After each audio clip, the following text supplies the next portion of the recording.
High everyone, welcome back to my channel. मी कोमल तुमचं अगदी मनापासून स्वागत करते. आय होप तुम्ही पण मस्त आणि मजेतच असाल. सकाळी लवकरच उठले होते कारण मला हेअर वॉश वगैरे पण करून घ्यायचे होते. दसरा असल्यामुळे थोडीशी क्लिनिंग वगैरे करायला घेतली सकाळीच. कारण क्लिनिंग राहिली ना म्हणजे गोष्ट जर जागच्या जागी आपली व्यवस्थित असली ना, जशी तशी सापडते. तसं तुमची पण प्लॅनिंग जर पूर्ण असली पूर्ण दिवसाची, कारण सणांचे दिवस असतात, भरपूर धावपळ होते, भरपूर कामं करायची असतात. त्या दिवशी स्वयंपाक जास्त असतो, भरपूर वेगवेगळ्या गोष्टी ऍडिशनल वाढतात. पण तरीही आपल्याला असं वाटतं त्यासोबत आपलं घर जे आहे अगदी घर नीट नेटकं क्लीन मस्त चकचकीत आहे दिसलं पाहिजे. प्रत्येकाचं असं रुटीन असतं सणासुदीच्या दिवसांचं. सो मी जसं जसं मला सकाळी वेळ जरा लवकरच उठले होते कारण मी ब्रेकफास्ट वगैरे काही करणार नव्हते, कारण मी घरातले कामं आवरून दुकानात जाणार होते. एक्स्ट्रा काम मला करून घ्यायचे होते माझे, नाही तर मग काय होतं दिवसभर करायचं म्हणून चालू. इथं मात्र एक काम वाढलेलं आहे, कारण एवढा मोठा खोका जो आहे टीव्हीचा तो आता इथंच राहणार आहे. म्हणजे याची पण काहीतरी विल्हेवाट लावाच लागणार आहे, कारण मला इथं रोज झाडावं पुसावं लागतं. आणि तिथं असं वाटतं की जर एखादी पाल वगैरे आली, कारण त्यांना फक्त बहाणं पाहिजे असतं लपायला वगैरे, म्हणून असं जे जीव घाबरत होता. कारण इथं जर पाल वगैरे जर आली तर मग म्हणून इथं पण मी व्यवस्थित झाडून वगैरे घेतलेलं होतं. फायनली घरात नवी टीव्ही आलेली आहे. असं वाटते मी एखाद्या मिरर सोबत माझा जो फोटो व्हिडिओ जो शूट करते, कारण टीव्ही एवढी मोठी काय सांगू. म्हणजे ही टीव्ही नवीन घराच्या हिशोबाने घेतलेली आहे. जेव्हा कधी नवीन घर होईल तेव्हा आता ही टीव्ही तिकडेच शिफ्ट होणार आहे. रात्री मला यात पाणी टाकायचं विसरले होते, म्हणजे आईस रोलर आहे. जेव्हा कधी मी मेकअप वगैरे करत असते त्याच्या अगोदर मी आईस रोलर फिरवते आणि मग तरच माझा मेकअप जो आहे करत असते, कारण मला स्वेटिंगची भरपूर अशी प्रॉब्लेम आहे. जर तुमच्याकडे याचं काही सोल्युशन वगैरे असेल तर प्लीज मला कमेंट करून सांगा, म्हणजे मी तसं काहीतरी करायचा प्रयत्न करेन. आणि तुमच्याकडे काही प्रोडक्ट वगैरे असतील याच्या विषयी तर मला सजेशन करा, मी ते नक्कीच करायचं ट्राय करेल. असंच मी फ्रीजमध्ये ठेवून घेणार होते, कारण रात्री लागणार होतं म्हटल्यावर तर होऊन जाणार होतं. रात्री मला लक्षात नव्हतं म्हणून मी सकाळी माझे कामं वगैरे करत करत ते पण मी माझं काम करून घेतलेलं होतं. त्यानंतर मला कपडे पण वॉश करून घ्यायचे होते. आजचा दिवस जो आहे तो पूर्ण कामातच जाणार होता, कारण दसरा असल्यामुळे आपल्याला झोपही येत नाही, म्हणजे काहीतरी करावं असं वाटतं. त्यामुळे मग काही ना काही काम होतं ते माझे इकडे चालत. मला किचनमध्ये पण थोडाफार जो आहे पसारा आवरून घ्यायचा होता, कारण काय होतं ना या रॅकमध्ये एवढा पसारा होतो. आम्ही रोज आवरतो, रोज इथं पसारा होतो. आता इथं तरी काय करणार आहे, कारण काही वस्तू आली म्हणजे इथंच येते. काही कागद असो, काही चष्मा वगैरे असो, माझा असो, कोणाचा पण असो, सर्वांचा चष्मा वगैरे इथंच असतात, सर्व काही इथंच असतं. त्यामुळे हा पसारा मात्र रोजची रोज आम्हाला हा आवरावाच लागतो. काही छोटी मोठी वस्तू जरी असली तरी इथंच येते. काही पण असू दे, म्हणजे बाजार वगैरे एखादी डाळ वगैरे काढली ती पण तिथंच पडून राहते. म्हणून मी आता सर्व जो आहे तो इथं आवरून घेणार होते. गाडी स्टाईल असल्यामुळे तिथं खूप जास्त अशी धूळ पण होते. त्यासाठी आम्ही बॅनर असतं ते असं कट करून तिथं आम्ही टाकून घेतलेलं होतं. जेव्हा मी किचन आवरला होता तेव्हाच असं आम्ही ऑर्गनाईज करून घेतलेलं होतं. आणि हा पसारा म्हणजे काहीतरी एक टास्क आहे माझ्यासाठी, कारण रोज रोज तोच आवरावा लागतो. घर म्हटलं की पसारा होतोच आणि तो रोजची रोज जो आहे तो आवरावाच. सकाळीच मी हेअर वॉश केलेले होते, त्यानंतर मग त्याची गुंता सुद्धा काढलेली नव्हती. त्यानंतर मग कामं वगैरे आवरून मला गुंता वगैरे पण काढून घ्यायच्या होत्या. आणि तसंच म्हटलं टाइम आहे तर मग आपण आताच स्ट्रेटनिंग वगैरे करून घेऊयात, कारण नंतर दुपारी मला वेळही मिळणार नव्हता.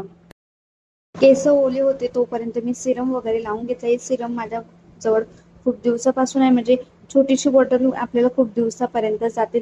नाही स्ट्रेटनिंग वगैरे केली, जेव्हा कधी आपण केस वगैरे धुतो ना तेव्हा लगेचच म्हणजे सिरम लावून घ्यायचं, म्हणजे केस छान असे स्मूथ होतात. सिरम वगैरे तर लावून झालेलं होतं. त्यानंतर एका साईडची जी केस आहेत ते मला व्यवस्थित बांधून घ्यायचे होते, कारण जेव्हा कधी एका साईडची स्ट्रेटनिंग करते तेव्हा ते सगळे केस इकडे येतात. त्यामुळे मी असं बांधून घेते आणि मग एका साईडचीच त्यात पण मी दोन पार्टिशन करते. अगोदर पुढचे जे केस असतात त्याची मी स्ट्रेटनिंग करून घेत असते. आणि हा ब्रश एवढा युजफुल आहे काय सांगू, म्हणजे आपले केस ड्राय पण होतात आणि स्ट्रेटनर पण होतात. त्यासाठी खूप असं युजफुल आहे. जेव्हा कधी आपल्याला गावाला जायचं असतं, मग कुठेतरी आपल्याला इमर्जन्सी केस वगैरे धुवा लागतात, आपल्याला प्रश्न पडतो की कसं सुकवायचं. तर त्याच्यासाठी मी हाच ब्रश जो आहे तो घेऊन घेतलेला आहे. खूप दिवसापासून, म्हणजे 1 वर्ष होईल आता याला घ्यायला. एवढ्या जोरात या मशीनचा आवाज येतो काय सांगू. असं वाटतं की आपल्या घरात एखादं कंस्ट्रक्शन, असं वाटतं की आपल्या केसांना आपण ते ड्रिलर मशीन असं तेच फिरवते की काय, कारण खरंच असा त्याचा आवाज येत असतो.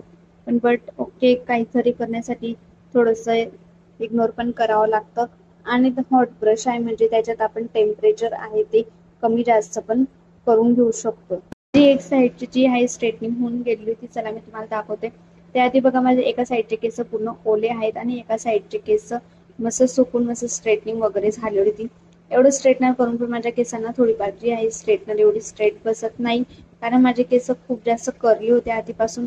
मी त्यांना इथपर्यंत आता व्यवस्थित करायचा प्रयत्न करते.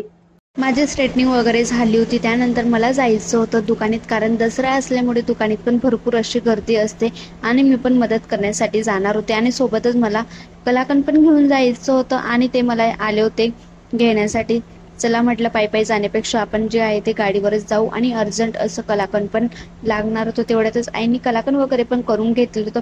तसं तर सकाळी आमचं दूध घेतलं जातं आणि सकाळीचे 8 वाजेकडे कलाकंदला सुरुवात होते. त्यानंतर दुकानाजवळ पोहोचली तर एवढे सारे फुलं होते, म्हणजे दुकानाजवळच होते. त्यानंतर दुकानात गेल्यानंतर थोड्या वेळाने मस्त नाश्ता वगैरे केला. हा आमचा दुकानचा नाश्ता आहे म्हणजे मटकी पोहे. मी तर सहसा मटकी पोहेच घेत असते. भजी पण खाल्ली. त्यानंतर मग खूप साऱ्या अशा गप्पा वगैरे केल्या. घरी आलो. घरी आल्यानंतर मग 2 वाजेकडे घरी आली आणि लगेचच थोडा वेळ थांबली. मग असंच डोक्यात विचार आला की साडी वगैरे घ्यायची का, कारण 4-5 दिवसा अगोदर तर मला काही सुचलं नाही, पण ज्या दिवशी दसरा होता त्या दिवशी अचानक कुठून डोक्यात आला काय माहिती. अहो म्हटले तुला जर घ्यायची तर चल लगेचच जाऊ. लगेच आम्ही गेलो, कारण आमच्या घराजवळून सर्व बाजार जो आहे तो एकदम जवळ आहे, म्हणजे वॉकिंग डिस्टन्सवर सगळं आहे. म्हणून आम्ही आमचं नवं घर सुद्धा तिथंच आमच्या गल्लीतच घेतलेलं आहे. त्यानंतर मग साडी वगैरे घेऊन आली आणि लगेचच आम्ही रांगोळी काढायला घेतली होती, कारण वाजले होते 5. त्यानंतर हा व्हिडिओ जो आहे तो आईंनी शूट केलेला होता. त्यांना म्हटलं आम्ही रांगोळी काढतोय, तोपर्यंत तुम्ही आमचा व्हिडिओ जो आहे तो शूट करा, आणि त्यांनी केला पण. 5-10 मिनिटांमध्ये आमची रांगोळी कुठं निघून गेली आम्हालाच काही समजलं नाही. पटपट 2 जणी होतो म्हणून पटकन अशी रांगोळी पण आम्ही काढून घेतलेली होती. त्यानंतर बाकीचे पण कामं करायचे होते. खाली वाड्यात आमचे शेव पण करायचं काम चालू होतं, कारण दसरा असल्यामुळे मग लवकरच म्हणजे जे आहे ते शेव वगैरे करायचं पण काम चालू होतं खाली. त्यानंतर मग मस्त असं संध्याकाळ झालेली होती. उरली बाऊलमध्ये छान असं छोटंसं डेकोरेशन वगैरे केलेलं होतं.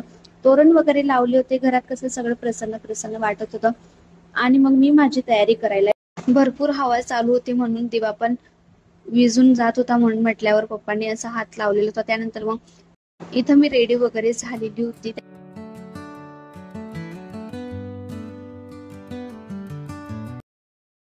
हे आमचं खालचं घर आहे, म्हणजे माझे मोठे सासूबाई आहेत ते राहतात तिथं आणि आम्ही वर राहतो. घरात काहीतरी पूजा असली म्हणजे आमच्या मोठ्या घरात म्हणजे सासूबाईंकडे ही पूजा वगैरे होत असते.